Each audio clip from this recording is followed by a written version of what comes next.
Umugisha kuri twe kongera kubasanga mukurikira PK Media Panel mbaye ikaze mu makuru aho ndibuze kwabwira ko bamwe mu bateye amabuye abashinzwe umutekano inyabugogo bafunzwe. Ndabwira inkuru yamamaye muri weekend aho wa Maria Leontine wabaye wa mbere mu bizamini bya leta yatigishije imbuga nkoranyambaga. Ni mu gihe senateri Murigande yavuze ku munsi ahatanira na Paul Kagame kuyobora igihugu. Mwese muhawe ikaze muri aya makuru mujye kugezwa nanjye Samuel Baraka, ariko mwibuke kudushyigikira mukanda subscribe, like, mutange n'igitekerezo kugira ngo umunsi kuwundi tujye tubana mu makuru n'ibiganiro. Ntimukarare ntimukirirwe mutamenya makuru. PK Media Panel turahari ku bwanyu.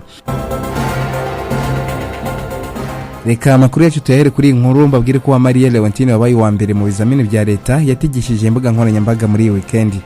Ku mbuga nkoranyambaga havutse impaka zikomeye tariki ya 20 Kanama 2026 ubwo umunyeshuri witwa wa Maria Leontine wagize amanota ya mbere mu bizamini bisoza icyiciro rusange cy'amashuri yisumbuye atabonekaga mu gikorwa cyo gutanga ibihembo. Irere Claudette yashimangiye ko nubwo wa Maria atagaragaye mu muhango izina rye ryasomwe mu banyeshuri batsinze neza, bityo ko nta mugambi wo kumwima ibihembo wari uhari.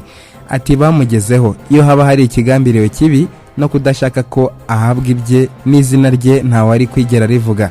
Yavuze ko kuba umunyeshuri watsinze neza ataboneka mu muhango wo gutangaza amanota atari ubwa mbere bibayeho kuko bishobora guterwa n'impamvu zitandukanye. Yatanze urugero rw'umunyeshuri wabaye wa mbere mu mwaka wa 2023 nawe utarabashije kuboneka mu muhango ariko akaza guhabwa ibihembo bye nyuma. Ati iyo umwana atabonetse icyo tugomba kureka gukora ni ukutavuga izina rye. Mineduc yemera ko habayeho ikosa. Umunyamabanga wa leta muri Mineduc yavuze ko ministeri yemera ko habaye ikosa mu bijyanye no guhamagara umuryango wa Maria, asaba abakozi kujya bitondera cyane nimero n'amakuru y'abanyeshuri kugira ngo amakosa nk'ayo akumirwe. Yavuze ko amakosa yo kwibeshya kuri nimero ashobora no kugaragara mu bindi byangombwa by'abanyeshuri, bityo ko hakenewe kwitonda mu kubika no gukoresha amakuru yabo. Yongeyeho ko ubusanzwe mu kumenyesha umuryango ko umwana yatsinze neza hahamagarwa umubyeyi, ariko kubo hagiye kunozwa uburyo bwo gutanga ayo makuru. Yavuze ko gahunda nshya izajya inongeramo guhamagara ubuyobozi bw'ikigo umwana yigamo kugira ngo hongerwe amahirwe yo kumenyesha umunyeshuri ku gihe no kwirinda ko ikibazo nk'iki cyongera kubaho. Mineduc kandi yasabye imbabazi ku bababajwe n'iki kibazo, ashimangira ko Maria yahawe ibihembo bye nyuma yo kugera kuri ministeri. Uyu mwana w'Irusizi wiga muri ISF Nyamasheke wagize amanota 98.7% nyuma yaje gushyikirizwa ibihembo bye, ndetse ministeri y'uburezi isobanura ko hari habayeho ikibazo cyo kubura ababyeyi be kuri telefoni. Ibura rye ryategeshije imbuga nkoranyambaga kugeza ubwo uyu mwana yashyikirizwaga ibihembo bye aherekejwe n'ababyeyi be, ubuyobozi bw'ishuri n'ubw'akarere. Dukomeje n'amakuru yacu, reka mbabwire ko senateri Murigande yavuze ku munsi ahatanira na Paul Kagame kuyobora igihugu. Senateri Charles Murigande yavuze ko guhatana na Paul Kagame ku mwanya wa perezida mu matora y'umukuru w'igihugu cy'u Rwanda yabaye mu mwaka wa 2000 byari uburyo bwo gukurikiza ikitegeko rigena. Ibi yabivugiye mu kiganiro cyaciye kuri KP Media kwa 22 Kanama 2026 nyuma ya jenoside yakorewe abatutsi muri Mata 1994 mu Rwanda. Pasiteri Bizimungu yabaye perezida w'inzibacyuho w'u Rwanda kugeza muri 2000 ubwo yeguraga. Nyuma habayeho amatora y'umukuru w'igihugu aho mu bakandida harimo Paul Kagame ari nawe wari vice perezida na Charles Murigande. Umunyamakuru yabajije senateri Murigande niba byari byoroshye guhatanira umwanya na Paul Kagame wari vice perezida kandi wayoboye urugamba rwo kubohora igihugu. Yasubije ko muri biro politiki y'ishyaka rya FPR yatoye Murigande Charles wari umunyamabanga mukuru wayo na Paul Kagame ngo babari bo batorwamo uwaba perezida. Ati icyo gihe itegeko shingiro twagenderagaho ryateganyaga ko perezida w'inzibacyuho uriho aramutse agize impinduka zituma adashobora gukomeza kuba perezida, umutwe wa politiki aturukamo ugomba guhita utora abantu babiri bakageza ku nteko ihuriyemo abadepite n'abaministiri, hanyuma ikabatoramo uwaba perezida. Senateri Charles Murigande avuga ko bagiye kubera ko hari hakenewe abakandida babiri, naho ubundi yabonaga ko Paul Kagame ariwe wari ukwiriye kuba umukandida. Reka amakuru yacu tuyakomereze ku inkuru mbabwire ko polisi yafashe abantu 9 bakekwaho ubujura mu modoka muri ambutiyaje. Polisi y'u Rwanda yafashe abantu 9 bakekwaho kugira uruhare mu bikorwa by'ubujura bwibasiye imodoka muri ambutiyaje iziba ziparitse ndetse n'abaturage muri rusange mu bice bya Kinyoni mu mujyi wa Kigali. Abakekwa bafashwe mu gitondo cyo kwa 21 Kanama 2026 hagati ya saa 2 na saa 3 mu mudugudu wa Kamenge mu kagari ka Nyabugogo mu murenge wa Kigali mu karere ka Nyarugenge. Amakuru atangwa na polisi avuga ko aba bakekwa bazwi nk'abamarine bakunze kuzenguruka muri ibi bice bakora mu modoka, abandi bakinjira mu modoka ziparitse bagakuramo ibintu birimo imizigo n'ibindi bikoresho, ubundi bakambuka ikibaya bakerekeza mu bice bya Nzove na Kanyinya munsi y'akabari ka Arsenal. Polisi ivuga kandi ko bamwe muri abo bakekwa bakunze kunywa inzoga ndetse bagakoresha n'ibindi biyobyabwenge, ibintu bishobora kugira uruhare mu bikorwa by'ubujura n'urugomo bikunze kugaragara muri ibyo bice. Mu bafashwe harimo abakiri bato cyane, aho muto afite imyaka 12 y'amavuko mu gihe umukuru afite imyaka 26 y'amavuko. Umuvugizi wa polisi mu mujyi wa Kigali CIP Larisse Gahonzire yasabye abaturage gukomeza kugira uruhare mu gucunga umutekano no gutanga amakuru ku bantu bakekwaho kugira uruhare mu bikorwa by'ubujura cyangwa urugomo. Yijeje kandi abaturage cyane cyane abagenda muri ibi bice ko polisi ikomeje kubacungira umutekano binyuze mu bikorwa bya patrol bihoraho, ashimangira ko umutekano w'abaturage ari inshingano ihuriweho. Polisi yasabye abaturage kutirengagiza ibikorwa bishobora guhungabanya umutekano, ahubwo bakihutira gutanga amakuru kugira ngo hafatwe ingamba hakiri kare. Raporo y'urwego rw'ubucamanza yagaragaje ko ibyaha byiganje muri sosiyete nyarwanda birangajwe imbere n'ubujura, aho mu mwaka wa 2024 2025 ubucamanza hinje dosiye zirebana n'ubujura 13,956 gikurikirwa n'icyaha cyo gukubita no gukomeretsa, ahagaragaye dosiye 10,948. Itegeko riteganya ko umuntu wese wamijwe n'urukiko icyaha cy'ubujura ahanishwe igifungo kitari munsi y'umwaka umwe ariko kitarenze imyaka 2 n'ihazabu y'amafaranga y'u Rwanda atari munsi ya miliyoni 1 ariko atarenze miliyoni 2 z'amafaranga y'u Rwanda. Tukiri mu mujyi wa Kigali, reka mbabwire ko bamwe mu bayoboye urugomo rwakorewe abashinzwe umutekano Nyabugogo bafunzwe. Umujyi wa Kigali uratangaza ko hamaze gutabwa muri yombi abantu 5 bakekwaho kuba barayoboye abandi mu rugomo rwakorewe abashinzwe umutekano Nyabugogo kuwa gatandatu, kandi iperereza rikomeje. Ni nyuma yuko bamwe mu bazunguzayi bateye amabuye abashinzwe umutekano bari batwaye bagenzi babo bari gukora ubucuruzi butemewe. Ubuyobozi bw'umujyi wa Kigali bubinyujije kuri X kuri iki cyumweru bwongeye kwibutsa abantu bose ko bitemewe gusagararira abashinzwe umutekano abari bo bose igihe bari mu kazi kabo.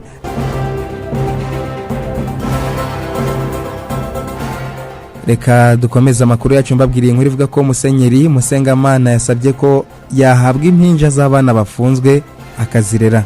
Nyuma yo gusura igororero ry'abana rya Nyagatare akabona abana bato baba muri gereza hamwe n'ababyeyi babo, umushumba wa Kiliziya Gatolika wa Diocese ya Byumba Musenyeri Musengamana Papias yasabye ko yahabwa aba bana kabarera. Musenyeri Musengamana yabigarutseho kuri wa 23 Kanama 2026 ubwo hasozwaga ihuriro rya 23 ry'urubyiruko Gatolika ku rwego rw'igihugu ryabereye muri Diocese Gatolika ya Byumba, ryatangiye kwa 19 Kanama. Asaba ko harebwa uburyo bwihariye bwo kurengera abana bato bavukiye ku babyeyi bafunzwe. Uyu mwepiskopi yavuze ko byamushenguye umutima kubona abana b'abakobwa bafite imyaka mike bari mu igororero kandi bamwe bafite impinja bari barabyaye. Ati birababaje kubona umwana w'imyaka 14 15 ari mu igororero afite akana k'amezi 4 cyangwa 5. Birababaje rwose. Abadepite n'abashinga amategeko agenga gufunga abana akwiye gusubirwamo. Musenyeri Musengamana yavuze ko ikibazo gikwiye kwitabwaho kuko abana bavuka kuri ba nyina bafunze bashobora kumara igihe kinini bari muri gereza nyamara nta ruhare bagize mu cyaha cyatumye nyina afungwa. Ati uwo mwana azamara imyaka yose abana na nyina mu igororero. Musenyeri Musengamana yavuze ko ibyo yabonye byamubabaje cyane kugeza ubwo yasabye ko abo bana bahabwa ubundi buryo bwo kurerwa hanze y'igororero. Minisitiri w'urubyiruko n'iterambere ry'ubuhanzi Dr. Tuma Twishima Abdallah wari witabiriye isozwa ry'iri huriro yavuze ko ubutumwa bwa Musenyeri Musengamana bwumvikanye kandi ko agiye kubugeza ku nzego bireba. Yijeje ko ikibazo cy'abana bafunzwe bafite impinja cyangwa ababyeyi bakiri bato bafunganywe n'abana babo kizakorwaho ubuvugizi kugira ngo harebwe igisubizo kiboneye. Musenyeri Musengamana yanenze kandi ababyeyi batuzuza inshingano zabo asaba ko bongera kwita ku kurera no gukurikirana abana babo. Yasabye urubyiruko kwirinda ubusambanyi n'ibiyobyabwenge, avuga ko biri mu bibazo bishobora kubangamira ejo hazaza harwo. Iri huriro ry'urubyiruko gatolika ku rwego rw'igihugu ryasojwe kuri wa 23 Kanama 2026 nyuma y'iminsi 5 ryabereye muri Diocese Gatolika ya Byumba. Igororero ry'abana rya Nyagatare ribarizwamo abana barenga 630 barimo abakobwa 19. Aba bana bigishwa amashuri asanzwe ndetse n'imyuga. Iyo aba bana babashije gutsinda neza ibizamini bya leta, hari abahabwa imbabazi n'umukuru w'igihugu bakajya gukomereza amasomo hanze y'igororero. Amakuru yacu tuyakomereje mu mahanga, reka mbabwire ko muri Nigeria umubyeyi yashyiriye umuhungu we ihene mu birori byo gusoza kaminuza. Umubyeyi wo muri Nigeria yashyiriye umuhungu we ihene ku munsi wo gusoza amasomo nyuma yo kumusezeranya ko azamutungura naramuka arangije amashuri ye. Promesse Okoro w'imyaka 23 yigaga muri Federal Polytechnique Nekende muri leta ya Imo muri Nigeria. Umubyeyi wa Promesse Chiyere Okoro yavuze ko yifuzaga guha umuhungu we imodoka mu bwoko bwa Formatic Jeep, ariko ubushobozi bukaba butaramwemereye kuyigura. Ati nta bushobozi mfite bwo kugura Jeep kuko ni nayo modoka nkunda cyane, ntabwo nari kuyibona, niyo mpamvu navuze nti reka mushakire akantu gato namuha. Promesse yavuze ko atarazi ko nyina yari yateguye kumutungura ku munsi wo gusoza amasomo.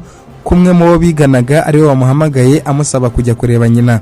Promesse yavuze ko amaze kubona iyo hene ibyishimo byamusaze. Yagize ati nari nishimye cyane, numva nkozwe ku mutima, ntabwo nigeze ngira isoni z'impano mama yampaye. Yavuze ko ahubwo iyo mpano yamwibukije isezerano nyina yari yaramuhaye ubwo yatangiraga amashuri. Yamubwiye ko naramuka yize neza akirinda imyitwarire mibi, kudata ishuri no kwishora mu bikorwa byatuma atagera ku ntego ze, yari kuzamushimira ku munsi azasoza amasomo. Chiyere yavuze ko umuhungu we yakoze ibyo yamusabye, bityo nawe yumva ko yagombaga kubahiriza isezerano yamuhaye. Yavuze ko iyi hene yiguze amafaranga angana n'ibihumbi 130 by'amafaranga y'u Rwanda. Dukomeje n'amakuru, reka mbabwire ko Zelensky yavuze ko amatora mu gihe cy'intambara yasenya Ukraine. Perezida wa Ukraine Volodymyr Zelensky yavuze ko gukora amatora mu gihe igihugu gikomeje kurwana n'Uburusiya bishobora gusenya Ukraine kubera ko byateza amacakubiri mu banya-Ukraine. Aya magambo ya Zelensky yatangaje kuri iki cyumweru ubwo yavugaga ku bijyanye n'igitekerezo cyo gukora amatora mu gihe cy'intambara, nyuma yuko uwahoze ari minisitiri w'ingabo Mikhailo Fedorov yari yasabye ko hakorwa amatora mu gihe intambara igikomeje. Zelensky yavuze ko amatora mu gihe igihugu kiri mu ntambara ashobora kugira ingaruka mbi ku bumwe bw'igihugu. Ati nizere ko niba dushaka gusenya igihugu twakomeza tugana ku matora muri ubu buryo bw'intambara. Amategeko ya Ukraine abuza gukora amatora mu gihe cy'intambara. Abasesenguzi bavuga kandi ko hari impungenge z'umutekano ndetse n'ikibazo cy'abanya-Ukraine benshi baba hanze y'igihugu cyangwa mu bice bigenzurwa n'Uburusiya, ibintu bishobora gutuma amatora adakorwa mu buryo bworoshye. Zelensky yavuze ko nubwo hari abanya-Ukraine bifuza kubona impinduka muri politiki, igihe cyo gukora amatora kigomba gutegurwa nyuma y'uko intambara irangiye. Ubushakashatsi bwakozwe n'ikigo Kiev International Institute of Sociology bwagaragaje ko 57% by'abanya-Ukraine bashaka ko amatora akorwa nyuma y'intambara. Perezida wa Ukraine yavuze ko amatora ashobora kuba ikibazo gikomeye ku gihugu mu gihe kitari kiteguye. Reka rero mwese mbashimire kukuba mukurikira amakuru tugenda tubagezaho umunsi ku wundi. Njye na Samuel Baraka, amakuru yaragezweho na hato yasoreje. Mukomeze mudukurikira umunsi ku wundi, amakuru nakagaruka.